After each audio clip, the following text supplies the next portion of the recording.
Que alegria estar de volta. A lição agora é a número 4, salvação e o tempo do fim. Há uma diferença entre Deus e os deuses por aí. Há uma diferença entre o cristianismo, a religião cristã, e as religiões não cristãs. A religião cristã enfatiza o que o seu fundador fez e faz por nós, os fiéis. Elas não destacam apenas o que eles dizem, ou o que ele diz, mas o que ele fez. No nosso caso, o cristianismo não enfatiza somente o que Deus ensina, mas o que ele fez por nós em nosso lugar, que foi nos salvar. Isso nos anima, e isso nos faz viver para Deus nesse tempo do fim, enfrentando tudo, porque ele já fez tudo por nós e ele continuará fazendo, nos abençoando e nos dirigindo. Então, didaticamente, eu coloquei aqui, em alguns tópicos, o que cada um dos membros da divindade fez por nós. Em primeiro lugar, o que o Pai fez por nós? O texto de João 3,16 é muito significativo. Ele diz, porque Deus amou o mundo de tal maneira que deu o seu Filho unigênito. Então, o Pai nos amou e deu o seu Filho por nós. O Pai não é aquele velhinho que está em algum canto do céu, que tem raiva de nós. A Bíblia diz que Deus é amor, tanto no Velho quanto no Novo Testamento. Eu gosto daquele famoso texto de Jeremias 31, verso 3, não é? Que fala sobre o amor de Deus, né? Deus nos chama com benignidade, o seu amor é eterno. Então, o Pai nos amou e o Pai providenciou a nossa salvação. Segundo bloco, o que o Filho, Jesus Cristo, fez por nós? Bem, todos nós sabemos. Como ser divino, Jesus esvaziou-se desta divindade temporariamente. Filipenses 2, 5 a 8 diz que ele tomou a forma humana e esvaziou-se. E ele finalmente morreu por nós. Morreu uma morte de um criminoso, a morte de cruz. Ou seja, o que Jesus fez por nós é incomensurável. Ele deixou o seu trono, ele deixou tudo para vir aqui para nos salvar. Uma prova de amor incontestável.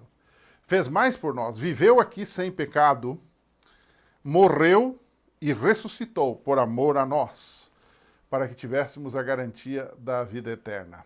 O salário do pecado é a morte, diz a Bíblia, mas o dom gratuito de Deus é a vida eterna através de Cristo Jesus, que pagou os nossos pecados. Então, o que o Filho fez por nós? Ele fez tudo. E, finalmente, o terceiro bloco é o que o Espírito Santo fez por nós, para a nossa salvação. A Bíblia diz que o Espírito Santo é Deus, tanto quanto é o Pai, tanto quanto é o Filho. Embora sejam três pessoas distintas, eles formam um mesmo poder, uma mesma graça, um mesmo objetivo de salvação. Eles são Pai, Filho e Espírito Santo, mas os três trabalham para a nossa salvação. E o que o Espírito Santo faz para a nossa salvação? Primeiro, ele glorifica Cristo, que foi quem morreu na cruz do Calvário por nós. João 16, verso 14 fala isto, não é? Ele leva o pecador a aceitar a Cristo, não é? Ele que nos convence do pecado, da justiça e do juízo. Ele que nos desperta, ele que toca em nós, ele que nos faz ver que diante de Deus e diante da lei de Deus nós somos pecadores.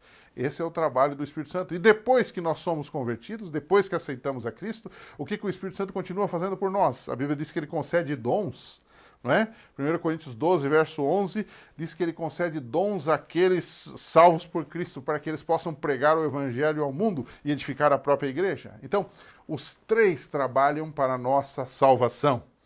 E qual é a relação, então, entre esta salvação dada por Deus e nós pecadores que vivemos no tempo do fim? Depois que, no primeiro bloco, a gente estudou os três, Pai, Filho e Espírito Santo, trabalhando pela nossa salvação, qual é a relação disso para quem vive no tempo do fim? Qual é a relação disso tudo? Não é? Esse é o último bloco da nossa lição dessa semana. O que tem a ver a salvação, o fato da salvação, o ato da salvação, Que diferença faz para quem vive no tempo do fim, já que o tema desse trimestre é preparados para o tempo do fim? Em primeiro lugar, o cristão que vive no tempo do fim tem que saber que foi salvo, né? O texto de 1 João 5,13 diz assim, a fim de saberdes que tendes a vida eterna. Ou seja, você e eu precisamos saber que as boas notícias de salvação já foram dadas a partir da cruz do Calvário.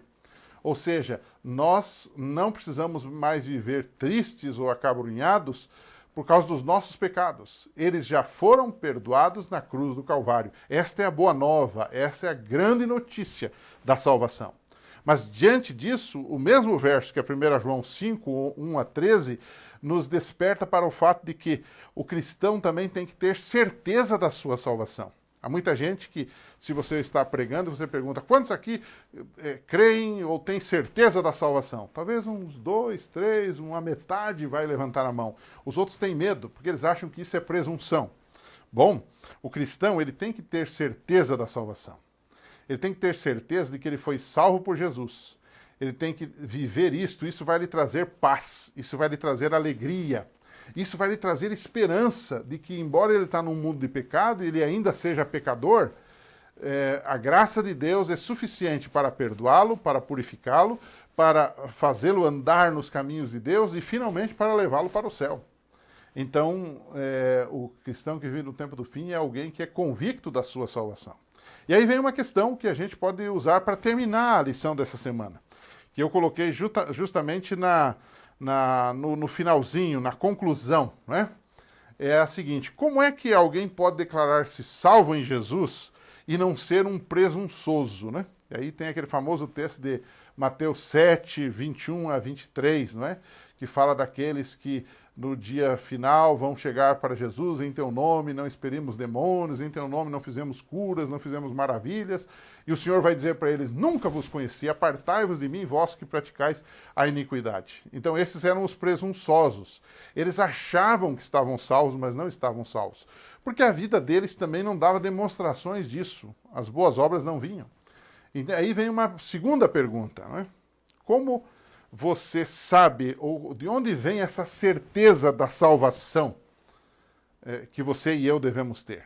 E é aí que alguns se complicam, porque eles acham que essa certeza da salvação vem de eles fazerem uma lista, colocarem na parede de coisas que supostamente, ou pecados que supostamente eles vão vencendo um a um. Bom, não funciona assim.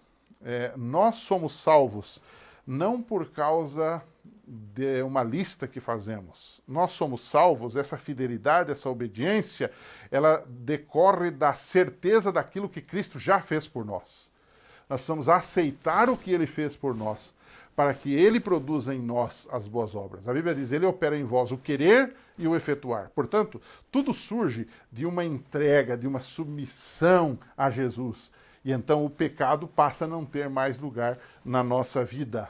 Nós nos tornamos vencedores, não pelos nossos méritos, mas pelos méritos de Cristo. O povo de Deus será encontrado fiel e obediente nos últimos dias, baseado não na sua fidelidade, mas na fidelidade do Senhor, nos méritos do Senhor, que lhes são imputados e comunicados através de Jesus Cristo. Que Deus nos abençoe ao estudarmos esse tema tão importante da salvação no tempo do fim com os nossos alunos, que possamos transmitir isso com alegria, mas também com muita força, para que ao saírem daquela unidade eles possam sair com a certeza da salvação em Jesus Cristo e que essa alegria possa ser levada para a missão que temos que fazer nesse mundo.